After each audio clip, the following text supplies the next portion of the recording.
네, 안녕하십니까. 이재호 교수입니다. 다시 한번 인사드리겠습니다. 네. 얼굴.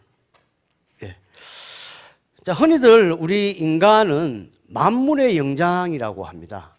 이 만물의 영장이라고 하는 것은 신이 만들어낸 창조물 중에서 가장 뛰어나고 지혜롭고 강한 하나의 피조물이라는 의미를 가지고 있습니다. 그래서 가장 위대하고, 그래서 우리 인간은 만물의 영장으로서 이 지구에 있는 모든 생명체를 관장을 하고 관리를 하고 있는 거죠. 그래서 인간은 다른 생명체에 비해서 엄청나게 많은 능력과 역량을 가지고 있습니다. 그 많은 능력과 역량 중에서, 자, 그러면 넘어서 우리 이제 오늘의 우리의 주제인 진리. 이 진리라는 것은 뭐냐? 사실에 내재된 사실 그 이상의 의미를 내포하고 있는 것입니다. 그래서 이 진리는 주관적인 경험과 신념에 따라서, 인간에 따라서 진리의 형태는 다양한 형태로 나타날 수가 있습니다. 어떠한 사람이 내가 가지고 생각하고 있는 것이 진리가 과연 다른 사람도 같은 진리로 생각을 할까라는 부분에는 차이가 발생할 수 있다는 것이죠. 그래서 진리는 다분히 주관적인 요소들이 포함이 되어 있는 그런 특징을 가진 용어라고 이야기할 수 있습니다. 그러나 우리 인간은 과거부터 진리란 무엇인가, 본질이란 무엇인가 라는 부분들을 다양한 방식으로 연구하고 고민하고 탐색을 했습니다. 그것이 바로 철학과 과학과 예술과 종교를 통해서 우리 인간은 끊임없이 진리를 찾고 그것을 해답을 구하려는 노력을 게을리하지 않았죠. 자, 그러면 오늘 제가 여러분들의 강의 주제로 제시한 것이 진리 탐구 그 소사입니다. 자, 진리라는 명제를 두고 과연 인류는 무엇이 진리인가, 어떤 것이 진리인가라고 믿어왔던가 라고 하는 것을 짧은 시간에 줄여서 여러분들에게 한번 생각해 볼 수 있는 기회를 드리고자 합니다. 자, 우리 원시 시대에는 말입니다, 우리 인간은 너무나 나약했습니다. 오늘과 같은 지혜도 부족했고 어떤 여러 가지 어떤 그 기술과 능력 이런 부분에서 많이 부족했고, 그때는 자연이 휘두르는 어떤 현상에 대해서 휩쓸려 갈 수밖에 없는, 그죠? 그런 시기였죠. 그래서 예측이 불가능한 자연 현상, 이런 것들이 바로 신의 섭리다, 진리다라고 해석을 한 것입니다. 그래서 가뭄이 많이 들면은 신으로부터 외면당했다. 신이 진리니까요. 그 다음에 폭풍이 많이 치면 신이 분노했다 라는 식으로 우리가 진리에 대한 인식을 가지셨다는 거죠.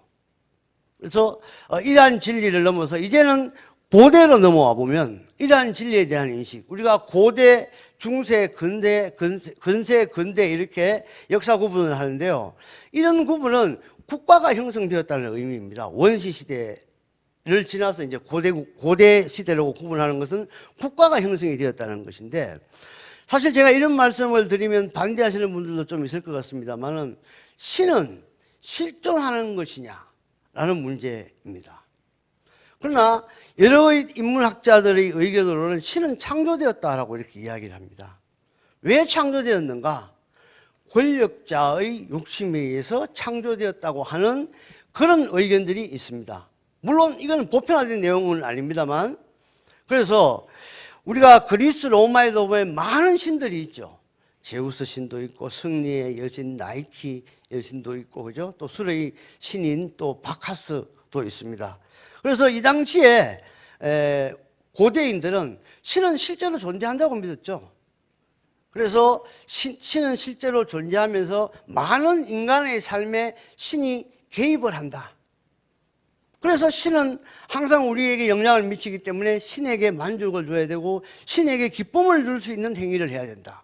그래서 재래의식 같은 것들이 이제 만들어지기 시작한 것이 바로 원시 시대입니다. 그래서 이때 만들어진 신은 말입니다, 권력자에게 권력을 가진 것의 정당성을 보존해주기 위한 하나의 증거로서 권력자들이 만들어내었다는 의견들이 있습니다. 그 판단은 여러분들에게 맡기겠습니다. 아마. 그래서 권력자는 신으로부터 모든 권한을 위임받은, 일반 사람들이 범접할 수 없는 신으로부터의 명령을 받은 사람이다. 그러니까 너희들은 나를 따라야 돼. 라는 논리로 시작이 되었다는 거죠. 그래서 이런 고대의 시기를 지나서 중세로 넘어오면 이런 그리스 로마 시대의 많은 신들이 중세로 넘어오면서 유일신으로 바뀌게 됩니다. 예수님, 그리스도 태어나셨죠. 그 다음에 우리 알라신, 또 석가모니, 이러한 형태들의 유일신으로, 신은 존재했으나 과거에 고대에 다양했던 형태의 신들이 이제는 유일신으로 다시 모습이 바뀌어지게 된 거죠. 그래서 고대의 신은 인간적이고 조금 불안한 면이 있지만 우리 중세에서 이야기하는 신이라고 하는 것은 초월적이고 완벽한 인간의 모습을 갖춘 신을 우리가 그리게 되었습니다. 그래서 진리라고 하는 것은 이렇게 유일한 신의 존재, 유일신으로부터 나타나는 것이 바로 진리이다라는 그런 인식을 중세인들은 갖게 되었죠. 그래서 유일신이 이야기하는 진리는 좀 전에 말씀드린 바와 같이 불변성, 보편성, 그리고 절대적 가치를 가지고 있다고 생각을 하게 됩니다. 자, 그리고 이후에 시간이 지나면서 이제 오늘날과 같은 현대의 모습이 이제 최초에 만들어지기 시작하는 것인데 바로 자본주의라는 것이 태동을 하게 됩니다. 자본주의라고 하면 바로 시장 경제를 이야기하는 것이고, 시장이라고 하는 것은 이익을 창출한다, 교환이 이루어진다, 이런 의미인데요. 많이 만들고 잘 만들어야 된다라는 의미죠. 이게 뭐냐?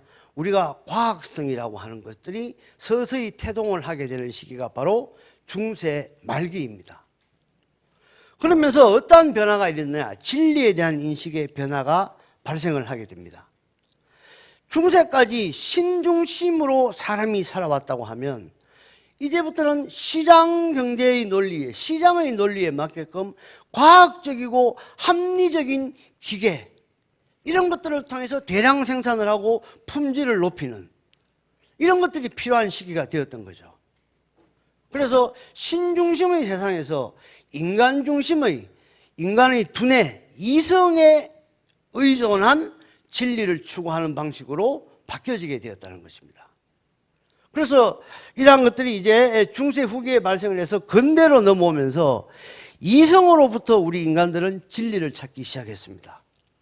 소위 우리가 익숙한 계몽주의, 합리주의, 이러한 시기가 바로 이런 근대의 진리를 형성하는 그런 시기라고, 그런 용어들이라고 이야기할 수 있는 거죠.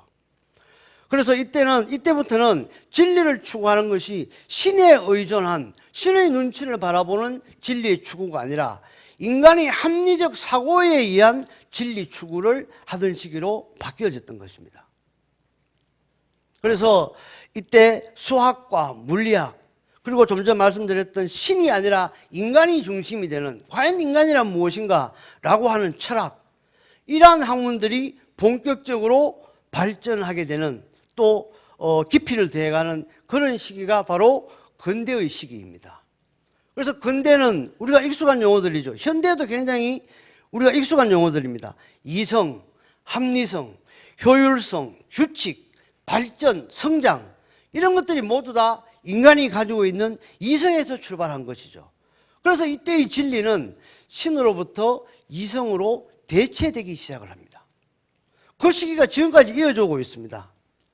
그러나 이러한 근대의 이성 중심적인 진리 탐구에는 한계가 노출이 되기 시작합니다. 아주 발달한 물리학이나 수학을 이용해서 핵폭탄을 만들어내고 수많은 자동차가 생산되고 꿀뚝에 연기가 나면서 환경이 파괴가 되고, 그죠? 우성과 열성이 결성이 되고, 이러한 여러 가지 우리 이성으로 해결할 수 없는 문제들이 노출이 되기 시작하는 것입니다. 그죠? 그래서 결국은 인간은 이성과 합리주의가 모든 것을 해결할 수 없다, 이성과 합리주의의 한계를 느끼게 되는 상황에 직면하게 되는 것입니다. 그래서 이 이후 이러한 그 건세 이후에 오늘날 이르기까지 현대의 시기라고 우리가 시대적 구분을 하게 되면 좀 전에 이야기했던 그런 수학이나 물리에 근거한 과학적인 이성 이런 것들의 한계를 보고 여기서 벗어나자. 이것이 모든 것을 다 해결해 줄 수 있는 진리가 아니다. 그죠? 그래서 반이성을 인식하게 되는 거죠. 이제 이성이 다가 아니야. 이성에서부터 우리가 뭔가 벗어나야 돼. 거기에 진리가 있는 것이야. 라고 현대인들은 생각을 하게 됐죠. 그래서 이성에 대한 비판적 시각이 첫 번째는 뭐야? 우리가 이성은 필요해. 우리가 지금 많은 쌀을 생산하고 많은 생산물을 만들어내기 위해서는 과학적인 근거가 반드시 필요합니다. 그런데 이런 근거들이 우리 오히려 인간에게 해를 끼치는 그런 방법으로 잘못 사용되었다. 그래서 이거를 올바른 형태로 사용을 해야 된다. 라고 하는 이성과 합리성의 활용성을 보완하자는 하나의 어떤 움직임이 있었고요. 또 하나는 이성 자체가 문제야. 이성은 필요치 않아. 이성은 너무나 무지막지해. 그래서 이성의 독단으로부터 탈출하는, 그래서 반이성을 추구하는 형태가 나타나기 시작을 합니다. 그래서 이러한 현상들이 이성에 반대해서 나타난 이 현상들, 우리가 앞서 말씀드렸던 근대의 계몽사상 이런 것들을 모더니즘이라고 하죠. 그 이후에 나타난 현상들을 포스트 모더니즘이라고 합니다. 아마 여러분들도 익숙한 단어라고 생각을 합니다. 그래서 포스트 모더니즘의 의미는 과학성과 합리성, 이성 이것 이상의 이것을 극복하고 더 인간다운 삶을, 더 나은 삶을 사는 것에 진리의 가치를 두는 그러한 의미가 포스트 모더니즘이라고 하는 것이죠. 그래서 포스트니즘은 현대의 이성과 합리성만이 독주를 하던 시대에서 벗어나자. 그래서 탈이성 중심 또 이런 것들을 통해서 이성에 의해서 이루어지는 독단과 폭력을 거부하는 이런 의미가 바로 포스트 모더니즘이 가지고 있는 함축적인 의미입니다. 자, 그러면 포스트 모더니즘 시기는 본격적으로 1960년대부터 이렇게 일어나고 있는데 아마 여러분들 미디어를 통해서 경험하신 적도 있을 것 같은데 이런 겁니다. 아주 쉽게 이야기를 하면 찢어진 청바지를 입고 헝클어진 머리를 하고, 그죠? 이런 것들이 바로 우리가 정상적으로 생각하면 바지를 왜 찢어? 머리를 왜 길러? 단정하게 자르고 다녀야지. 이러한 소위 말해서 그 히피즘, 그죠? 네, 그래서 이런 인간의 본연적인 모습에 좀 더 중심을 두는 것이 진리에 우리가 다가설 수 있는 것이다. 라는 시각을 가지고 있는 거죠. 그래서 포스트 모더니즘의 이성적인 측면에서 보면 반이성이 중심입니다. 그죠? 이념적인 측면에서 보면 좀 전에 우리가 이야기했던 합리주의 이런 것들에서 탈피하자. 그래서 근대가 추구하는 합리성, 효율성, 주체성, 질서, 규율 이런 것들이 너무나 그죠? 오히려 진리에 도달하는데 하나의 장애물이 된다라는 시각이죠. 그래서 이성을 해체하자. 그리고 두 번째는 뭐냐? 우리 인간은 어느 시기부터 따지고 보면 맞다, 맞지 않다, 검다, 희다 라고 하는 이분법적 논리에 의해서 우리가 살아왔던 경향이 되게 많습니다. 그죠? 그리고 우월하다, 열성하다. 그죠? 우성과 열성 이런 것들이 있죠. 그죠? 그런 것들이 바로 인간의 이성적 판단에 의한 하나의 이분법적 논리죠. 그러면 살다 보면 흰색도 있고 까만색도 있고 파란색도 있고 회색도 있습니다. 그런데 이런 것들 중간에 있던 회색이 빨간색과 회색과 같은 이런 흰색과 검은색이 아닌 모든 것들은 다 소외되고 도태되는, 그래서 획일성을 요구하는 그런 사회, 이런 것들이 이성에 의한 근거가 된 것들이다. 그래서 이러한 절대적인 이분적 사고방식에서 벗어나자 라고 하는 것도 포스트 모더니즘이 가지고 있는 하나의 이념적인 관점이 되겠고요. 그러한 이분법에 의해서 고통받거나 잊혀졌던 사실들을 이제는 발췌하고 다양성을 인정하자. 옳고 그름이 아니라 맞을 수도 있는 것도 있다. 틀릴 수도 있는 것도 있다. 그죠? 그런 것들이 오히려 더 진리에 가깝다라고 하는 이러한 관점들이 포스트 모더니즘을 구성하고 있는 이념적인 측면이라고 생각할 수 있습니다. 그래서 실질적으로 이러한 포스트 모던 운동이 1960년대에 유럽을 중심으로 해서 확산이 되는 거죠. 그래서 우리 68년도 프랑스의 대학생들이 중심이 된 혁명. 그래서 이런 반이성, 그죠? 그리고 좀 더 인간적인. 그렇다고 해서 우리가 가지고 있는 과학성이라든가 합리성 이런 것들을 지금 무시할 수는 없는 거죠. 그죠? 그래서 이런 것들에 대한 조화. 그러나 이성과 과학이 가져온 우리의 어떤 본질적인 부분의 파괴. 이런 것들을 커버할 수 있는 것들이 필요하다. 그런 것들이 진리에 가까운 것이다. 라고 하는 논리이죠. 그래서 이네들이 주장하는 내용들을 보면, 슬로건을 보면, 행동하자, 일하지 말자, 금지를 금지하자. 라고 하는 슬로건을 내어 걸고, 극단적인 합리주의에 저항을 하는, 그러한 형태를 통해서 진리를 찾고자 했습니다.